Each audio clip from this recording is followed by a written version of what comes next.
Hello, everyone, and welcome to the 39th episode of Kouryer Podcast. Today, I'm joined with Jeremiah Torrevillas. He's a concept artist from Manilla, Philippines. And with that out of the way, could you give us a little introduction on how we got into visual arts and design? First of all, this is my first ever podcast interview, so I'm really thankful for this. This is a big thing for me. I'm quite nervous, honestly. So going back to the question, my first ever encounter with digital arts is when I was around 14 years old, and we weren't really able to buy a a computer or a laptop for for school stuff. So there's this school who were giving away old Macintosh computers, and then me and my brother were playing around with it, and there's a software called Corel, and that is the first time that we've experienced drawing on that software because me and my brother were drawing since we were little kids. Um, when I remember when it's the height of the console PS1, and we are playing fighting games, and we are seeing the heroes and the characters, and we used to draw those characters on paper. So yeah, that was the first uh, time we've experienced digital art through that Corel software in the old Macintosh. And then when I when I am about to enter college, um, um, I there was a problem with me taking fine arts. Fine arts is actually the course that I really want, but at the time, um, the young people are encouraged to take uh, courses are that will make that is assumed to give you jobs right after. Yeah, so there is this course called information technology. I enrolled on that course because there's a multimedia subject there, so I assume that maybe I will still apply my art skills there or learn art stuff. But yeah, I didn't know that information technology is more on web programming. But um, when I already enrolled, I wasn't. I didn't really have enough funds um, to to pursue the course. But there is a some kind of scholarship where you apply as a working student. So I worked as a laboratory facilitator, and with that being a laboratory facilitator, you also have your own unit. So one of the higher level facilitators there, she handed me a pen tablet and allowed me to use the computer to explore Photoshop. So one of my laboratory facilitators introduced me to Photoshop, and from there I explored digital arts and started doing digital illustrations. Awesome. And I mean, you already explained a bit about your background, but were you originally studying art and design, or you were pursuing another career path? I mean, you kind of mentioned the answer to this question as well. But if there's any details that you might have left out, Yeah. Yeah, I was supposed to be a web programmer because that's the course that I applied, but um I kind of leaned in towards digital arts. Um in my, when I was studying, um, the more I got exposed to digital arts, more than the web programming part of the course. And after that, when I graduated, me and my classmate, schoolmate, became, um, we formed a team to make games. And I'm the artist, and he's going to be the programmer. And right now, we're making games, and we're now a four member team. We're still, no, we're still a startup, Mhm. and we're still building the games that we want to release soon. Awesome. And what is your main branch of design that you're focusing on? And tell us about your experience from the start of it until now. Um, at first, I have always, okay. I think around 2010. That was when I was in college. I was I am more exposed to photo manipulation. That's where I started, and then um, there was a hype with the vector illustrations, vector art. So I explored that part too. But when I started working with my schoolmate to create games, um, that's when I discovered concept art and character design. So that's when I learned that that's something that I also wanted to do. Because when I remember, just to add to the background, when I was a kid, I saw I know playing Magic the Gathering, the game, the Magic the Gathering cards, but I saw a magazine about it, and I saw the illustrations, and from there it became one of the inspirations for me to pursue concept art. So right now I'm still the character designer and concept artist, but I have also um, experienced using different kinds of tools, not just Photoshop. All right, interesting. And how does your design process usually go anytime you want to start working on a design project? Um, First is you communicate with, for example, in my case, I'm in a team. Um, if there's an idea, I will ask that person. For example, one of our team members is the one who is in charge of the story of the game. So first is we're going to have a brainstorming, and I'm going to ask the questions from the one who made the story of the game to uh, for me to extract all the things that I need to know and how I am going to convert it or translate it visually. Then, when I got all the details from the story from the one who made the story, uh, then I will do research, and I will gather many references, many um, inspirations, images from the web.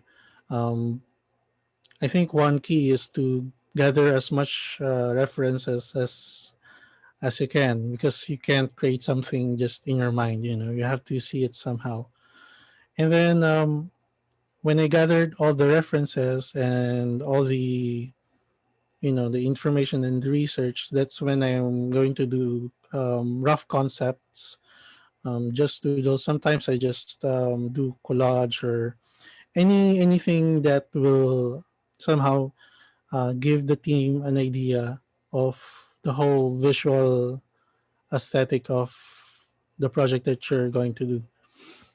It doesn't have to be polished. It doesn't have to be, um, a fully realized illustration or drawing.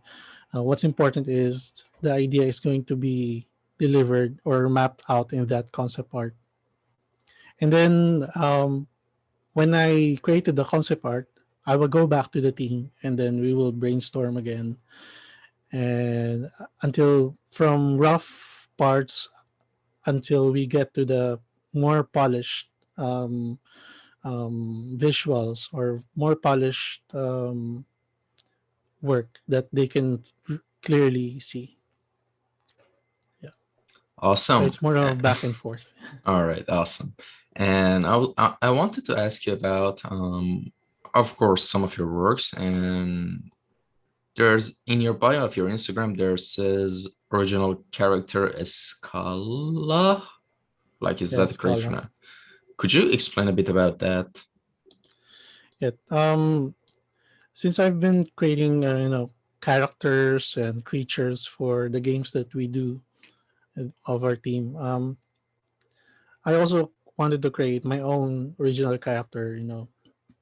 Just a personal project. So I thought of creating a some kind of a female heroine, female fatale, some kind of that character.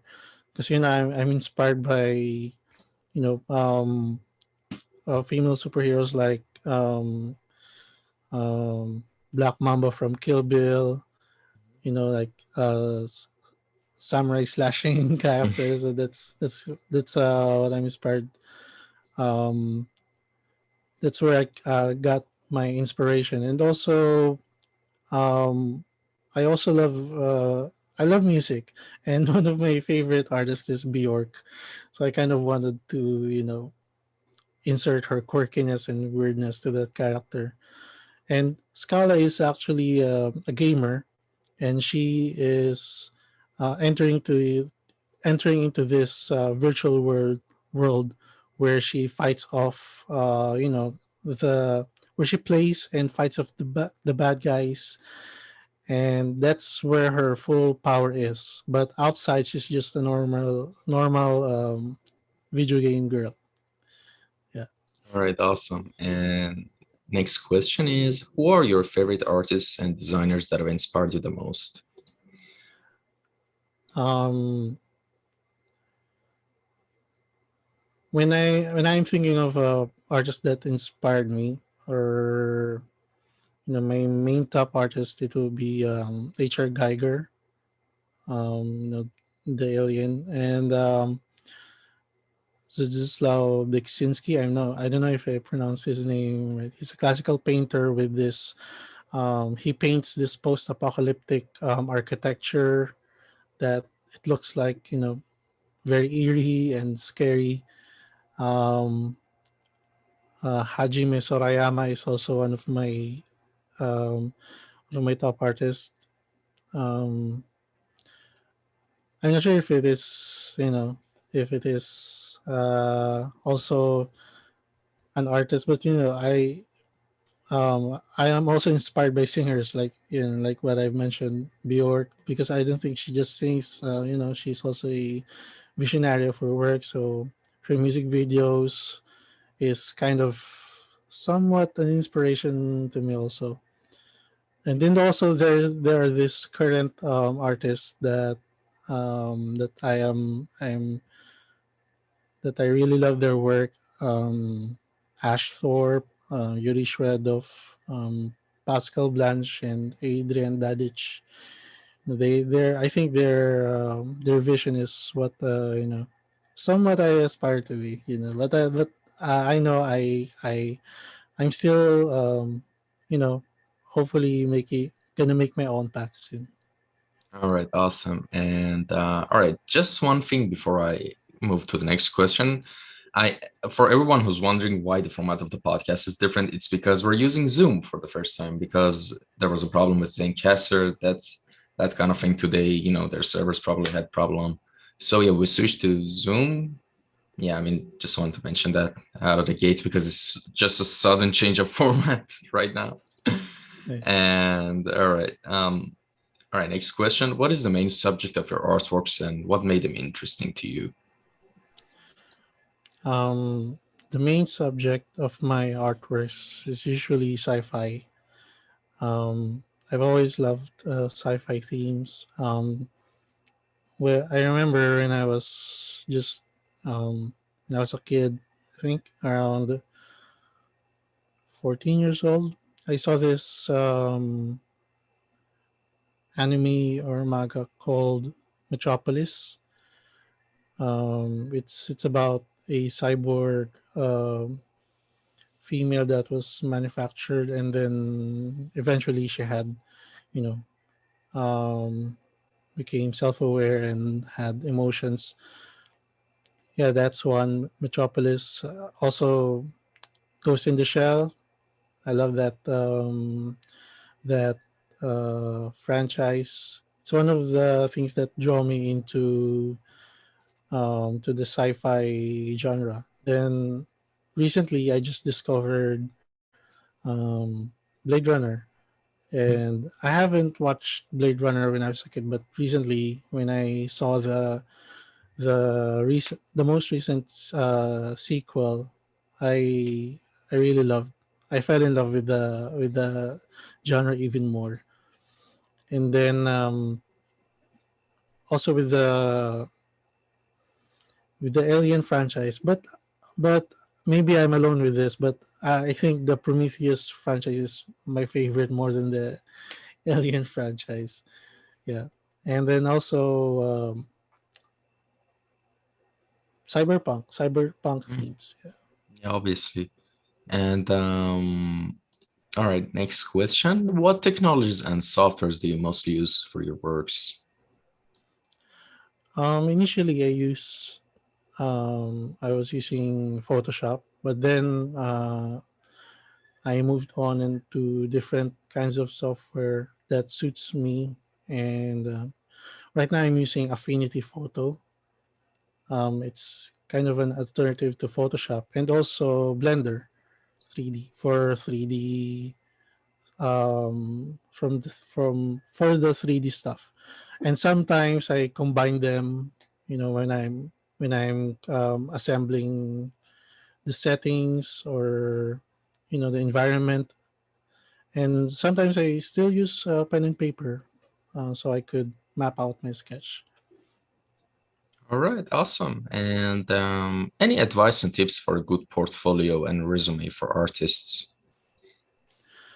um I don't think I can say that my portfolio is like it's the best, or um I'm still working on it, because right now I'm still building my portfolio. But I think that the pro tip that worked for me is always put your best work in you know in your portfolio or in your social media.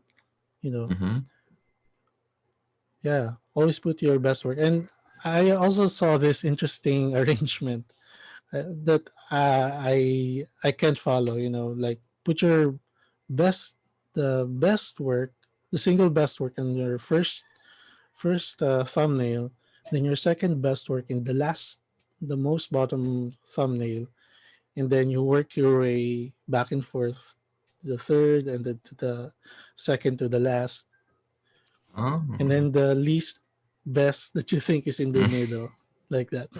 But I don't really interesting. apply that. But I saw that, so Yeah, that's I mean quite that interesting. kind of sound makes sense in a way for someone who's Yeah, giving an overview of your yeah, portfolio. They're like, I mean, if all the good stuff is at the bottom, is at the top, I mean, then you go back and yeah, that's actually kind of interesting structure now that I'm thinking about it. First, yeah. second, third, fourth, fifth, sixth, seventh, last. Oh, interesting. And Yes. what are you working on right now that you can tell us about? What kind of project is it? Right now I am working with the team. Our team's name is Gilator, but it's not official yet because we're still working this out. But me and my team is working on a game called Edge of Time. In my Instagram, it's on my link. It's actually open now for wish listing. but right now it's still in pre-production. So right now I'm still doing concept art and character design for the game. All right. And what area beside the area you're working on right now, which is of course concept art, are you interested to explore and learn in the future if you had more free time? Um, Honestly, I think the business side of you know of the art world, digital art world, or business side of the gaming world. How to navigate the landscape, because right now that's where I'm heading. But when I if I became successful, if I had more and more time, I think I would like to go back to classical traditional painting. That's at my core. That's what I really want to do. Paint on a canvas, something like that. All right, awesome. And all right, with everything that's been said and done in this episode, to conclude all we discussed, give us a roadmap for someone who is zero in visual arts and wants to get to the place you are in terms of skill set, like where to start, just give us a roadmap for like every step from step zero to, well, where you are. Um, start from start from the basic. If someone is starting from zero, right? Yeah, gather the basic first. I know I've experienced it when I want to explore. Like recently on my Instagram, I posted that I wanted to explore environment art.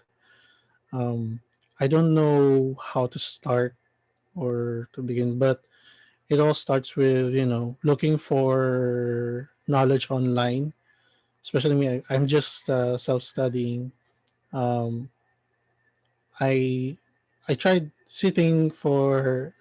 investing time for watching and reading tutorials and just the basics. You don't have to learn the master process or the master techniques right away. You can just learn the basic stuff, and then from there you can move forward now into practicing what you've already learned. Yeah, and then eventually you'll get there by practicing. Yeah, all right. Well, thank you so much for coming by. Where can people contact you if they had a question? Thank you so much. I only have right now is Instagram and Twitter. Mm-hmm. Jetovils. Yeah, I'm gonna put the Yeah. Instagram in the caption, so people can easily contact you.